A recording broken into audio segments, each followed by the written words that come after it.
Hello everyone, this is Sharmina Alam on behalf of Canton Public School and College Jahanabad Khulna. Welcome you all to online English class.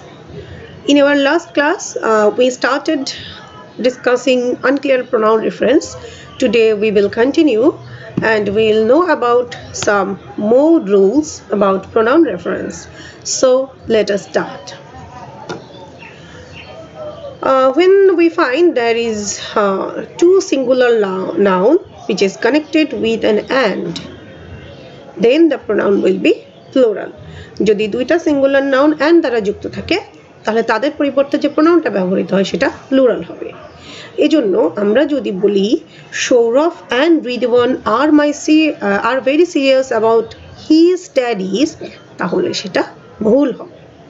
কারণ Sourav singular এবং Ridwan singular ঠিক আছে, কিন্তু সৌরভ এবং রিদওয়ানকে যখন and দিয়ে যুক্ত করা হচ্ছে তখন সৌরভ এবং রিদওয়ান দুজন মিলে তো দুইজন হয়ে যাচ্ছে, প্লুরাল হয়ে যাচ্ছে।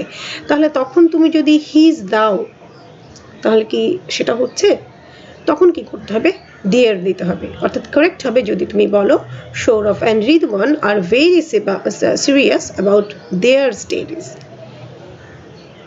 আবার যদি এমন হয় যে হ্যাঁ সিঙ্গুলার নাউন দুটো and দিয়ে যুক্ত ঠিক আছে, কিন্তু এই সিঙ্গুলার নাউনের পরিবর্তে ইচ বা এভরি আছে, তখন কিন্তু আর সেই একই বিষয় হচ্ছে না, তখন একটু চেঞ্জ হয়ে যাচ্ছে। কিরকম দেখো, every doctor and every nurse should do, এবার কিন্তু দেয়ার ডিউটি না, এবার his or her duty.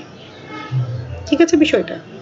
Doctor and nurse দুটো সিঙ্গুলার অ্যান্ড দ্বারা যুক্ত হয়েছে, এ পর্যন্ত ঠিক আছে, কিন্তু এই সিঙ্গুলার ভার্সনকে আবার তো এভরি দিয়ে আরও বেশি স্পেসিফিক করা হচ্ছে।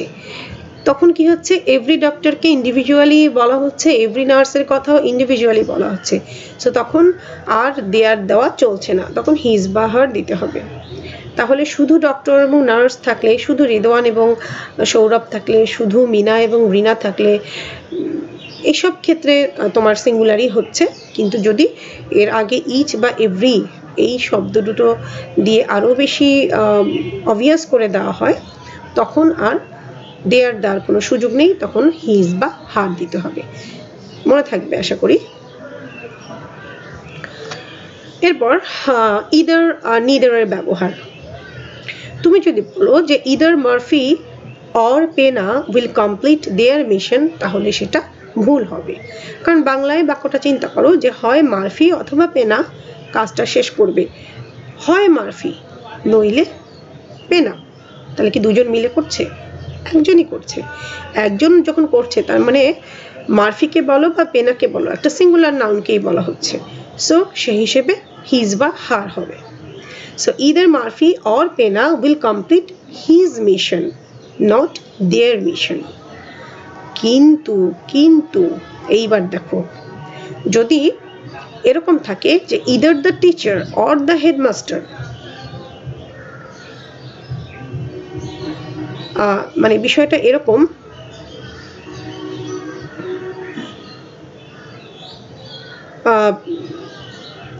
একটা হলো সিঙ্গুলার এবং আর একটা হলো প্লুরাল, এরকম যদি হয়, এখানে এখানে তুমি দেখো ইদার দ্য টিচার্স আছে, সো প্লুরাল, আর পরে আছে অর দ্য হেডমাস্টার, তাহলে একটা আছে প্লুরাল, একটা আছে সিঙ্গুলার। তো প্লুরাল তো একটা আছেই, সো সেখানে তোমার আর সিঙ্গুলার প্রোনাউন দেওয়ার কোনো সুযোগ থাকছে না। তো নিয়মটা হলো যে যদি একটা সিঙ্গুলার নাম এবং একটি প্লুরাল নাউন যদি নর বা অর দ্বারা যুক্ত থাকে, অর্থাৎ আগেরটার মতোই, কিন্তু আগেরটাই ছিল দুটোই সিঙ্গুলার এবং একটা, এবার হচ্ছে একটা সিঙ্গুলার একটা প্লুরাল, তখন তোমাকে প্লুরাল নাউন প্লুরালই ইউজ করতে হবে প্রোনাউন হিসেবে।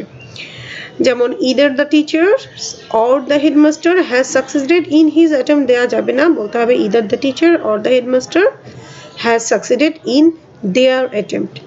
আই থিঙ্ক ডিফারেন্সটা ক্লিয়ার হয়েছে নাকি? যদি একটা দুটোই সিঙ্গুলার হয় এবং সেটা ইদার অর দিয়ে যুক্ত থাকে বা নিদার নর দিয়ে যুক্ত থাকে, দুটোই সিঙ্গুলার হলে তখন আমরা প্রোনাউনটাকে সিঙ্গুলার দিতে পারছি। কিন্তু যদি একটা সিঙ্গুলার একটা প্লুরাল হয় তখন আমাদেরকে আর সেই সুযোগটা থাকছে না, তখন আমাদেরকে প্লুরালি করতে হবে। Is it clear? এরপরের রুলটা হচ্ছে এরকম যে বিভিন্ন পার্সন যখন একই সিরিয়ালে থাকে, first person, second person, third person, তখন আমরা কিভাবে সেটাকে সাজাবো? আগে আইকে আনবো, না আগে ইউকে আনবো, না আগে হিকে আনবো? সো আমরা যদি এইভাবে লিখি I, you and he are friends, তাহলে সেটা ভুল হবে। নিজেকে এত গুরুত্ব দেওয়ার কিছু নেই, নিজেকে রাখতে হবে সবার পিছনে। গুরুত্বর ক্ষেত্রে নিজেকে রাখতে হবে সবার পিছনে। অর্থাৎ বিষয়টা হবে you, he and I are friends. তো এটা সহজ মনে রাখার উপায় কি বলতো? 231। স্কুল লাইফে শেখার রুল, আমরাও এভাবেই শিখেছি যে নিজেকে পিছিয়ে রাখতে। আমাদের স্যার এভাবেই শিখিয়েছিলেন যে নিজেকে সবসময় পেছনে রাখতে হবে, নিজেকে বেশি হাইলাইট করা যাবে না। সো নিজেকে শেষের দিকে রাখবা। তাহলে কি করতে হবে? You, he and I, 231। 231টা মনে রাখলেই হয়ে যাচ্ছে, এটা হচ্ছে টোটকা। তো you, he and I are friends. তাহলে আমরা সিরিয়ালটা প্রোনাউনের ক্ষেত্রে কীভাবে দিচ্ছি? আগে দিচ্ছি সেকেন্ড পার্সন, তারপরে থার্ড পার্সন, তারপরে ফার্স্ট পার্সন। কিন্তু এটা হচ্ছে স্টেটমেন্টের ক্ষেত্রে। কিন্তু যেখানে একটু দোষ স্বীকার করার মতো ব্যাপার আছে, সেক্ষেত্রে আবার উল্টে যেতে হবে। আমার টিচার এভাবেই আমাকে বলেছিল যে নিজেকে সবসময় গুরুত্ব কম দিয়ে নিজেকে পিছিয়ে রাখতে হবে। কিন্তু বিষয়টা যদি এরকম হয় যে দোষ স্বীকারের ব্যাপার, একটা ত্রুটির বিষয়, তখন অন্যদেরকে সেভ করে নিজের এগিয়ে যেতে হবে। মানে আগের কালের শিক্ষাটা মনে হয় এরকমই ছিল যে সব কিছুর মধ্যে একটু নৈতিকতা নিয়ে আসা। বিষয়টা সেই রকম যে যখন সুবিধার বিষয় হবে তখন নিজেকে পিছনে রাখতে হবে, আর যখন অসুবিধার বিষয় হবে তখন নিজেকে সামনে রাখতে হবে। নিজের সামনে গিয়ে পেছনে যারা আছে তাদেরকে সেভ করতে হবে। সো সেক্ষেত্রে নিয়ম হয়ে যাবে 123। অর্থাৎ I, you and he made the mistake. I, you and he made the mistake. মোটেই না হি, ইউ অ্যান্ড আই, মোটেই না ইউ, আই অ্যান্ড হি, মোটেই না you, he, he, you, he, I and you, এরকম না। বিষয়টা হচ্ছে he, you, I, you and he. I হলো 1, ইউ হচ্ছে 2, 3 হচ্ছে হি। তাহলে 123 হলো। তো জেনারেল সময় আমরা করব 231, আর দোষ স্বীকারের সময় আমরা করব 123। জেনারেল সময় আমরা কি করব? আমরা আগে ইউকে দিব, তারপরে হিকে দিব, তারপরে আইকে দিব। আর এমনি দোষ স্বীকারের সময় আমরা আগে আই দিব, পরে ইউ দিব এবং হিকে তৃতীয় নাম্বার দিব। এই দুটো রুল মনে রাখলেই হচ্ছে, মানে দুটো সূত্র মনে রাখলেই হচ্ছে।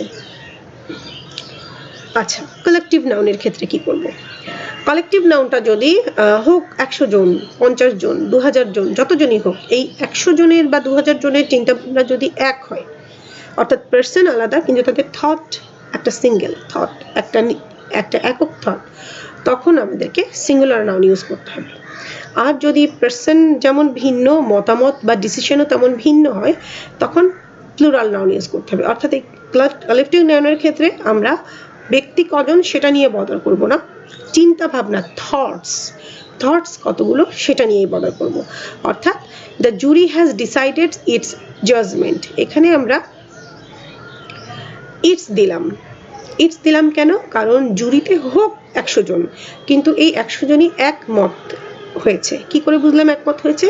কারণ হ্যাজ ডিসাইডেড, মতটা কিন্তু বোঝাই যাচ্ছে যে অনেকগুলো ডিসিশন না। তো এরকম যদি হয় যে কালেকটিভ নাউন কিন্তু তারা যে থটটা দিচ্ছে সেটা একটা কালেকটিভ থট, অর্থাৎ সবার থট মিলিয়ে একটা সিঙ্গেল থট, তখন আমরা সেই কালেকটিভ নাউনটাকে সিঙ্গুলার হিসেবেই ধরব। আর যদি এমন হয় যে ভিন্ন ভিন্ন মত প্রকাশ করছে, তখন সেটাকে প্লুরাল ধরতে হবে। অর্থাৎ যদি এরকম থাকে দ্য জুরি ওয়ার ডিভাইডেড, বিষয়টা যদি এরকম থাকে দ্য জুরি ওয়ার ডিভাইডেড, তখন কিন্তু ইন দেয়ার অপিনিয়ন দেয়ার আনলাম, তখন কিন্তু দেয়ার আনলাম। আর যখন একটা কমন সিদ্ধান্ত সবার থাকে, তখন কিন্তু আমরা ইটস দিলাম। এই যে রুলটা, এটা কিন্তু তোমার রাইট ফর্ম অফ ভার্বের জন্য বা কমপ্লিটিং সেন্টেন্সের সময়ের জন্য কিন্তু প্রয়োজন হবে। সো একই রুল বিভিন্ন কোয়েশ্চেনের ক্ষেত্রে অ্যাপ্লাই করলে তোমরা কারেক্টভাবে আনসার করতে পারবে। তাহলে the jury has decided its judgement, এখানে আমরা প্রোনাউন ইটস দিলাম কারণ এখানে জুরিতে মেম্বার যারা আছে তারা একমত পোষণ করেছে। আবার the jury war divided in their opinion, এখানে আমরা দেয়ার দিলাম প্রোনাউন কারণ হচ্ছে জুরি সবাই ভিন্ন ভিন্ন মত প্রকাশ করেছে। সো কালেকটিভ নাউনের ক্ষেত্রে ব্যক্তিগুলো বিষয় না, বিষয় হচ্ছে থটস। যদি ডিসিশনটা সিঙ্গেল হয় তাহলে সিঙ্গুলার প্রোনাউন, যদি ডিসিশনটা প্লুরাল হয় তাহলে plural pronoun. So that's all for today's session. Hope you have understood the rules, and now I think you can properly use pronoun. তো নেক্সট ক্লাসে আমি আশা করছি আমরা কিছু প্র্যাকটিসে চলে যাব। ততক্ষণ পর্যন্ত সুস্থ থাকো, ভালো থাকো, পড়াশোনা করো। Thank you.